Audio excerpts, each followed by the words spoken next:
My announcement for this week's program and next week's program is kind of part 1 and 2. Lisa is our program today, which Susan will introduce her, and then she also is doing a part 2 next week, and I believe the focus will be art therapy. Okay, so Susan, please introduce your program.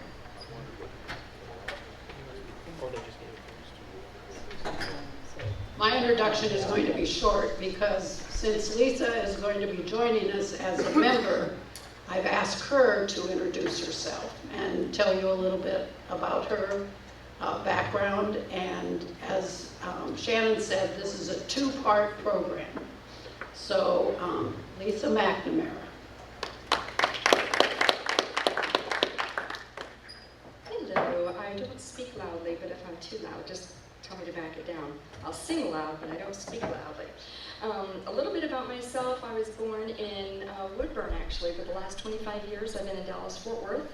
I also, within that 25-year stint in Dallas, I moved to England and lived there for about 14 months and taught. I taught art, several things in art, 3 factors of how to diversify as an artist, also graphic design work and how to do master's oils. And so, like I tell everybody, if you're a real artist, you still have to have a real job.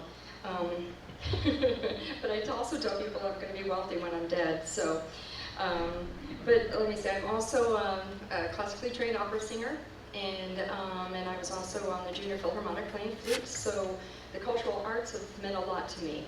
And next week we'll discuss a little bit more about the power of art and culture as relates to all ages. Art, and whether it's art or whether you're writing or it's photography or whatever it is in the whole field of arts is very healing to so many people. In Dallas, I work very closely with veterans struggling with post-traumatic stress disorder, and I also work with rape survivors and domestic violence survivors and dealing with how to heal through the arts. Whether it's in music but for me, it's more on canvas because tactily, just putting your emotions on canvas sometimes is easier for people than having to speak about it. So that opened up quite a few doors. And so my background, I went to the University of St. Francis for my BA in psychology, and then I went to Purdue for my BSN. I did not graduate with my BSN because my company moved me to Austin at that time, and then that's when I found out that out-of-state residents have to pay a bit more money, like a lot more money. So I have kind of a varied background. I worked with the Global American Red Cross for a few years. Then I worked as the Director of Cancer Care Services and working with Texas Oncology and cancer patients and working from the psych aspect of that in the social worker world. And then I moved to, when I was in England, when I came back to England, I got involved in senior care. So I started working very heavily in assisted living and memory care. I became a dementia care practitioner. Again, it's all still falling heavily into that psych background and that area of protection and healing and comfort that is, I think all of us have our strengths and our weaknesses, and everyone will tell you I'm one of those protector, healer people, and that's where I'm happiest. If there's something I can do that will give somebody peace, somebody healing, that's what makes me happy. Other people, they just are like, I wouldn't do that for a million years. So then I had the opportunity, I also kind of stop right there. I do have 2 kids. My daughter's 40, my son's 38, and my daughter and her husband don't have any children, but my son and his wife have 5, and 4 girls. They finally had a boy, and then I said, that's it, a boy and a girl, that's it. So I think they're done, but they still live in Fort Worth. My sisters are up here, and there was an opportunity. God opens up doors and shuts doors, and I'm notorious for kicking doors open, but an opportunity came available up here in Fort Wayne actually, and at that time my oldest sister was going through breast cancer, and my other sister had a heart attack, and I just felt that God was leading me back up here. So I came back here after all these years, and then, so I worked in Fort Wayne for just a little while, and then I realized my love for Victorian homes, and I just thought I would just search one day for Victorian homes for sale, and I found old Corinne Hernight's house there on Smith Street. And I called this guy, named Leonard Guilford or something like that. And I called him and said, call me Turk. And I said, that's an interesting name. Okay, Turk. And so I went and saw the house, fell in love with the house, and said, I gotta have it. And Turk's probably regretting that to this day. Did I hear you just say that? You wish you hadn't sold it? No, Oh. she said that she knows she's going to be your neighbor. Every day he's like, why did I do this? So, am I too loud? Y'all can hear me? Okay.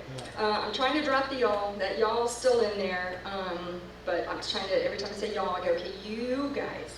So, then I was hired as the director of operations for the big Astral build in Auburn. It's 166 apartment, independent assisted living and memory care up in Auburn. It's a monster building. It's huge. We got it built, we got it pre-leased, but my heart was not happy. Again, in that position I was in, it was all operations. I really didn't feel I was doing anything that was helping people, and that's where my true happiness comes. And so I was sitting on the porch drinking coffee with Susie Guilford, and she said, well, what about Vancrest? I said, what's Vancrest? And she goes, oh, well, that's the company that bought out Hickory Creek. And I said, well, are they hiring? She goes, I don't know.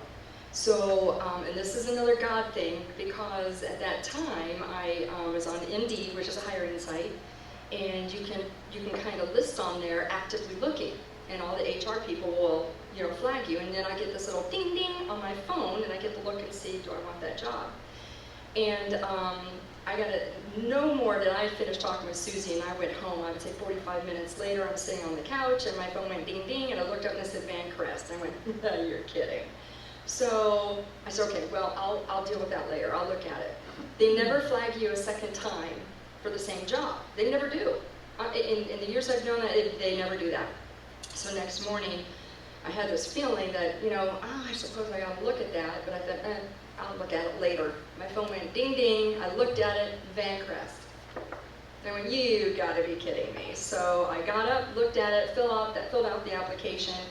Not 10 minutes more did Marty, who was the administrator, call me up. She said, would you come in tomorrow for an interview at 10? So God works in mysterious ways, and he will open up the doors and lead you to where you want to go, or where he thinks you should go. Sometimes he leads us and we're like, you gotta be wrong. But I went in, interviewed, and I have to say, this company and its corporate lifestyle and their corporate culture is so different than any other company I've ever worked with. I've worked with really big corporate conglomerates, and particularly in the world of senior care, it's all about the money. It's just all this money, this incredible game, if you will, which is always make me feel very uncomfortable. So when I got involved with Vancrest and I found out, oh my gosh, you guys are a Medicaid building. They're Medicaid and Medicare and private pay. But the Medicaid buildings, have any of you been in a Medicaid building, whether it's in Fort Wayne or anywhere? Do you know what the difference is? Okay, so how many people know the difference between a Medicaid building and a private pay building? Anybody know? Okay.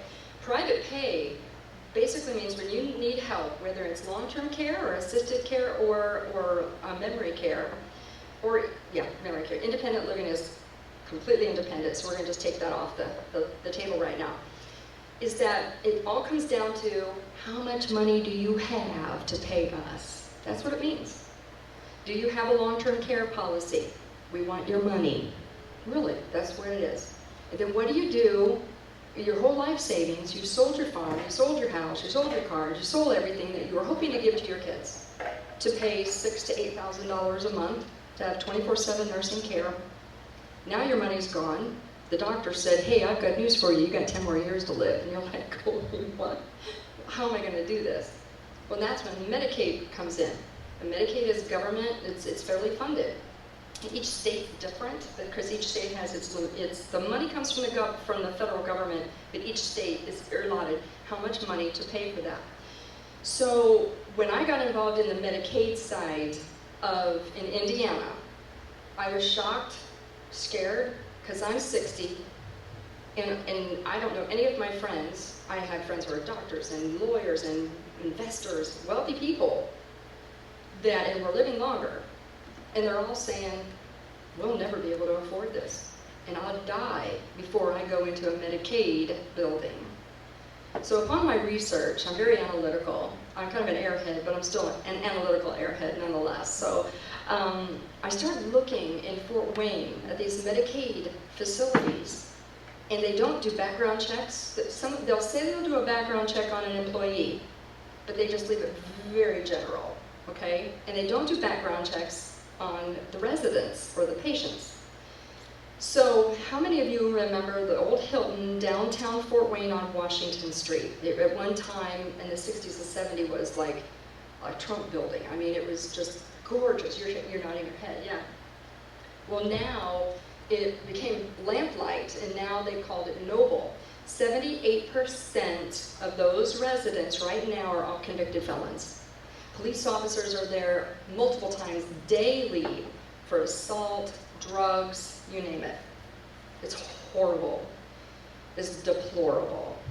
And so, so the word Medicaid, typically in the past, it was all the socioeconomic people, low socioeconomic, that's where they go. But those of us who are middle class or upper middle class, well, we'll go to assisted living. That's not happening anymore. And so what Vancrest decided to do is step up to the plate and say, something has to change. Something has to change. How do we change the world? How do we become Medicaid and Medicare and private pay? How do we do that so everybody has a safe, wonderful, beautiful place where they can get care 24/7 and can afford it? And so what Vancrest has done, the number one thing that sticks out in my mind that sets them apart is that Vancrest does a BCI and an FBI, national and Ohio, well, background checks, and then they do the national and the Ohio sex offender background checks on all the employees. But then they take it one step further, and they say every single resident that comes into our building will have the national and the Ohio sex offender background done on them. And statistically, what that shows is, if you just look at straight statistics, take all the emotion out of it, just the statistics, the higher rate of convicted felons are in the lower socioeconomic rungs. So that is where Vancrest has said, this is how we're different. So with Vancrest, this is who we're bringing in, and this is who we can offer with Medicaid.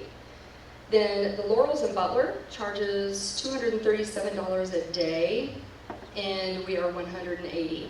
It adds up when you're looking at $180 a day times 30 times 12 versus $237 a day times 30 times 12. So I'm so tickled actually to be with a company who says we've got to make this affordable, but we have to give them top quality care.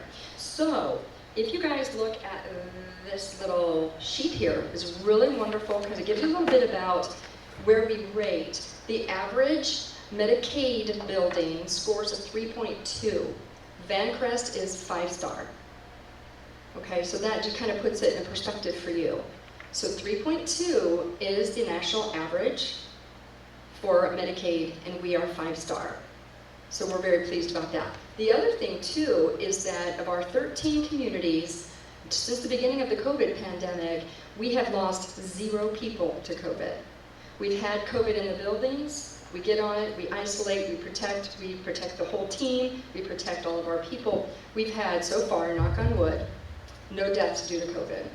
That is incredible, and it speaks volumes about how we are running our employees and our people and the whole team. And as far as the employees, healthcare everywhere you go, whether if it's the hospital or assisted living or memory care or long-term care, is there's high turnover everywhere. Everyone's just hopping from one place to another. They'll leave one facility to a competitor for just 50 cents more.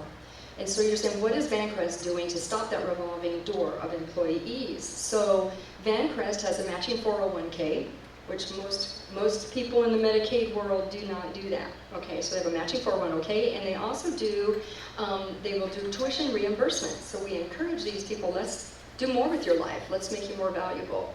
So those are 2 things. On management, I'm the only management person right now on the team that's not been there for over 15 years. So everyone on the management team has been there for 15 years or more.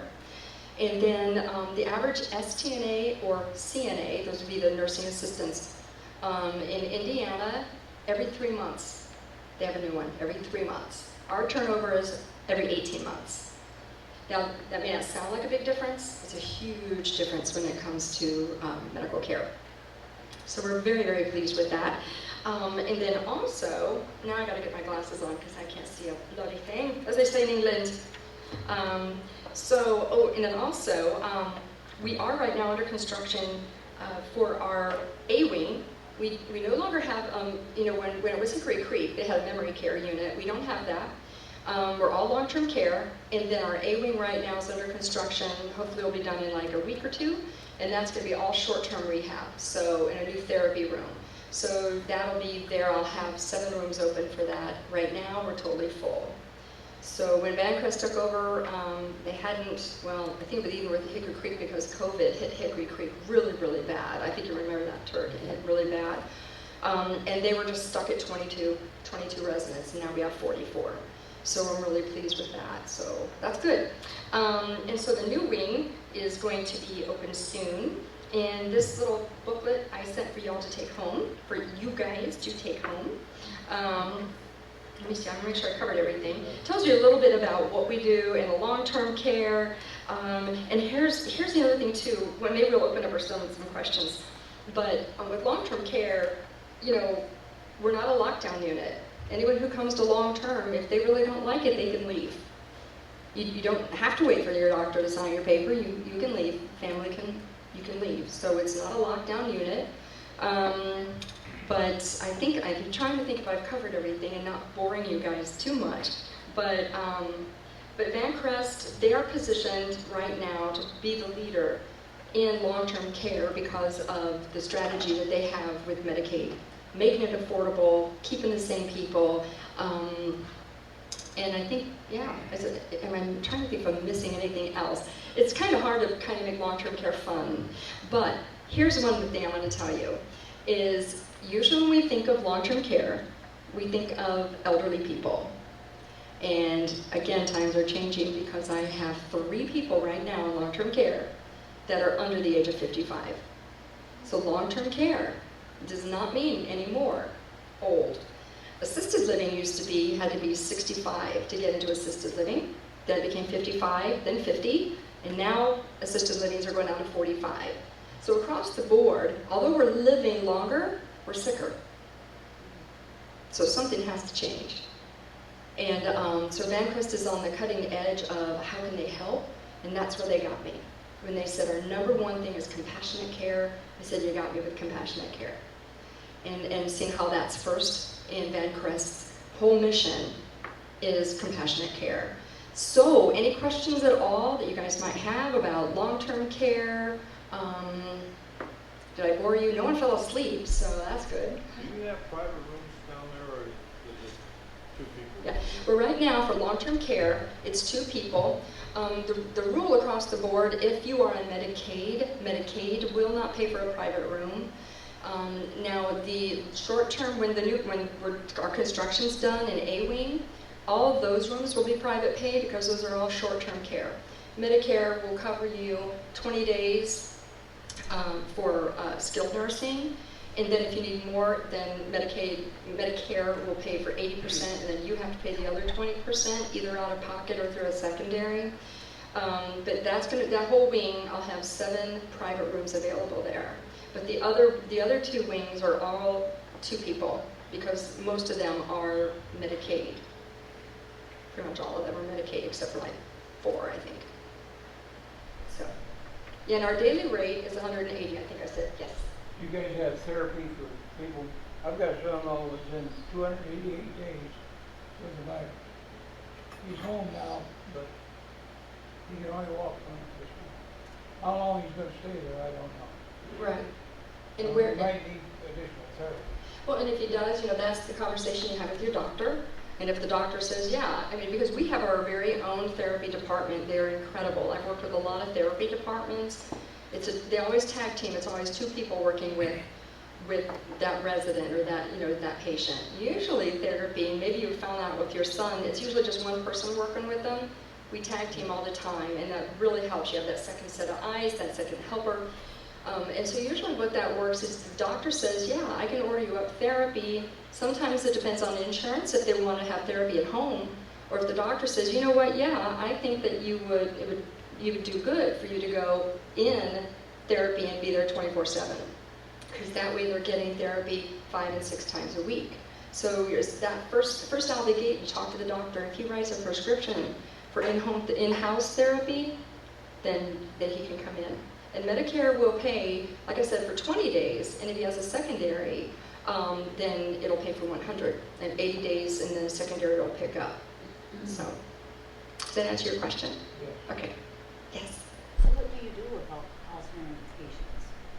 Well, and that's the other thing too. As a dementia care practitioner, when it comes to there are different levels of dementia. Age-appropriate dementia, then there's Alzheimer's.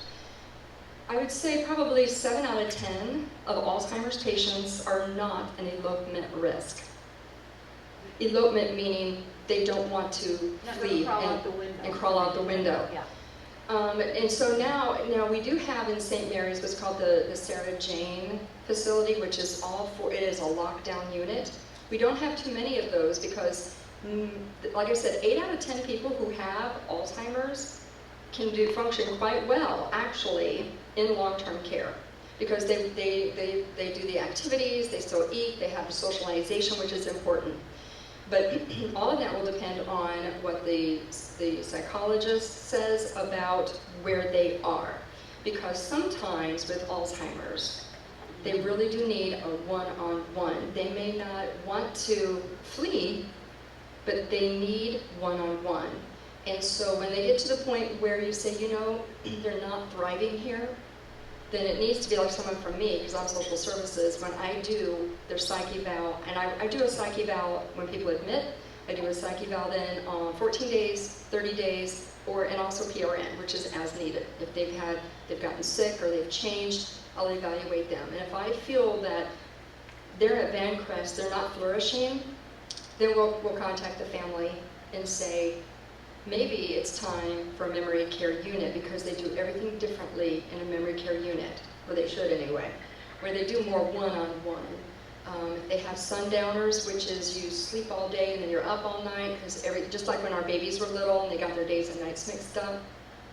And so they'll be able to do a better one-on-one. So that's really a case-by-case basis. But Vancrest right now, I don't see that we're going to have very many actual memory care, because we couldn't really keep them full. We saw that in that memory care, they weren't getting any more care than what our people in long-term care were getting. So that's kind of where they stand with that right now. They might change. We might open up another one, but I haven't heard if they're going to open up another Sarah Jane building. Any more questions? Did I bore you? Did you learn anything new? Kind of, sort of? Not really? What? What are you saying? I just speak. Turks didn't go into long-term care. Shannon started it a few weeks ago, and you always got a question. Well, thank you for letting me share with you about Vancrest, a little bit about me. I'm pretty much basically a very boring person, and Turk and Susie will tell you that. I'm kind of a recluse, but I'm a high-functioning introvert. So any questions, feel free to call or to talk to me. And of course, next week we're going to talk a little bit about art therapy and how does that relate to us as a culture and as a community, art and the people. And I think it'll be more interesting. I'll bring some paintings next week.